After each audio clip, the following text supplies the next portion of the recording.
Bonjour, c'est Anaël Verdier et aujourd'hui et cette semaine, je réponds à vos questions. C'est Jean qui nous pose la question d'aujourd'hui qui dit j'écris un roman sentimental, un personnage secondaire va dévoiler un secret de famille à la fin du roman. Je pense que ce personnage, donc le personnage secondaire qui subit la maladie d'Alzheimer, doit dévoiler à petite touche ce secret. Avant le mini-climax, en fin de roman. Comment ces touches doivent être posées? Est-ce que c'est au milieu, à 75%, en deux ou trois fois? Ok, j'ai mon idée, mais je souhaite confirmation. Alors, je vais essayer de clarifier ce que je comprends parce qu'il y a pas mal d'informations et je suis pas complètement sûr d'avoir bien saisi la question. Ce que je comprends, c'est que vous avez une histoire dans laquelle un personnage doit dévoiler une information forte qui risque de tout faire basculer à la fin de l'histoire. Il se trouve que ce personnage-là, il a la maladie d'Alzheimer, mais ça, je pense que c'est pas très grave. Ce qui compte, en fait, c'est le fait qu'il ait la maladie d'Alzheimer, ça affecte pas le fond. Ça affecte la manière dont les informations vont être amenées. Donc ça, on va le mettre de côté pour l'instant. Hem Et puis, on va le mettre de côté pour cette question et le personnage doit dévoiler le secret à petites touches avant que tout soit résolu. OK, la le je crois que la question qui est posée, c'est: est-ce qu'il vaut mieux avoir comme ça une grande révélation soudaine à la fin de l'histoire? Ou est-ce qu'il vaut mieux préparer petit à petit cette révélation en, 2 ou 3 fois au milieu à 75 et à 100 de l'histoire? En gros, je pense que c'est la question. Cette question, elle est importante parce que ce soit une histoire de secret ou que ce soit un mystère qui est révélé, par exemple, dans le cadre d'un policier où on va tout d'un coup trouver la solution à l'intrigue, que ce soit une histoire d'espionnage, alors plus ou moins d'espionnage plus ou moins littéral, c'est-à-dire qu'on peut avoir de l'espionnage aussi industriel, on peut avoir des mystères et des recherches d'informations comme ça discrètes dans plein de contextes différents. Et que tout d'un coup, à la fin, boum, on va révéler le gros truc. Il y a toujours ce risque, en fait, que cette révélation, elle passe pour. C'est pas artificiel, mais un petit peu pratique pour l'auteur. C'est-à-dire que c'est ce qu'on appelle le deus ex machina, c'est-à-dire que tout d'un coup, on va avoir en fin d'histoire, comme par hasard, un gros truc qui va tomber sur l'histoire et qui va rebattre complètement les cartes. Et le risque avec ça, c'est que le lecteur décroche complètement, qu'il perde le sens de la vraisemblance, qu'il se dise: «Bah non, mais là franchement, c'est trop gros, j'y crois pas».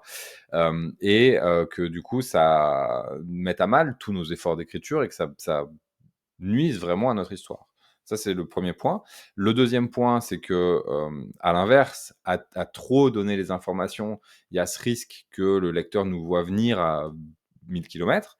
Et donc, la grande question, quand on a comme ça une histoire qui repose sur une grande révélation, la grande révélation d'un secret, c'est comment est-ce que je peux préparer le secret pour que le lecteur ne soit pas finalement tant surpris que ça quand je le révèle, mais qu'en même temps, j'ai été suffisamment discret pour le lecteur n'ait pas pu complètement anticiper ce qui allait se passer. Et donc, la façon dont on va travailler, c'est qu'on va chercher à créer du mystère, non pas en retenant des informations, mais en donnant des bribes d'informations, de sorte à ce que le lecteur puisse comme ça commencer à anticiper et commencer à jouer un petit peu avec les informations qu'on lui donne. En faisant ça, en donnant en fait au lecteur des informations en cours de route et en lui permettant de jouer avec les informations que vous lui donnez, vous créez donc ce sentiment d'anticipation et vous faites participer le lecteur à, à- à l'écriture, en tout cas au récit. Et ça, c'est très intéressant pour le lecteur parce que ça l'engage davantage, parce que là, tout d'un coup, il a envie de savoir ce qui se passe et en même temps, il a fait ses hypothèses, il veut vérifier que ses hypothèses étaient bonnes. Et donc, mais en même temps, il n'est pas sûr, et donc il va continuer sa lecture, il va être encore plus engagé dans sa lecture.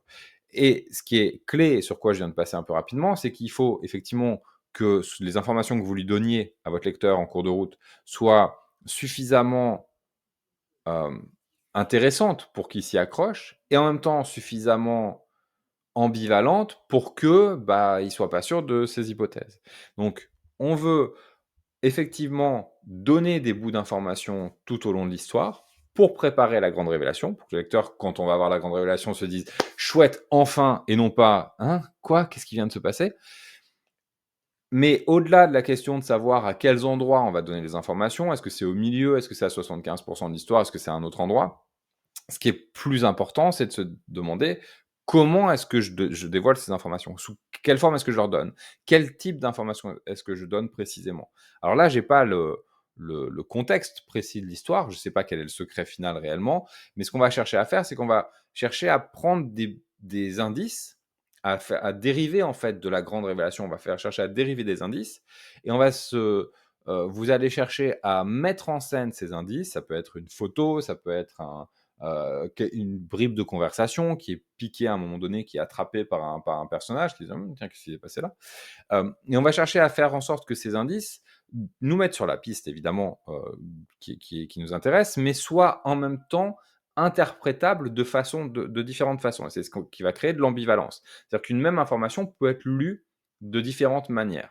Et c'est ce qui va faire justement que notre lecteur va à la fois accrocher à l'information, et ça on en a besoin parce que si l'information est donnée de manière trop discrète, le lecteur peut complètement la mettre de côté et pas du tout y faire attention, et quand on va avoir le grand secret à la fin, bah, ça va faire comme si on n'avait rien donné. Donc on veut que l'information elle soit suffisamment visible pour que le lecteur s'y accroche, et en même temps l'ambivalence va faire que le lecteur peut pas anticiper complètement, ou en tout cas même s'il anticipe bien, il peut pas être sûr de ce qu'il anticipe. Et ça, c'est la clé. Donc plutôt que de savoir est-ce que je dois le donner à différents endroits, et quels sont les différents endroits que je vais choisir, cherchez plutôt à savoir comment est-ce que vous allez donner ces informations-là. Quelle forme et quelle nature d'information va être la plus propice à la fois capter l'attention du lecteur et être ambivalente. Donc ça, ce serait ma réponse à cette question, et j'espère que j'avais bien interprété le message que vous m'avez envoyé. Sinon, vous pouvez bien sûr me demander des précisions. Je vous souhaite une bonne journée. Ciao.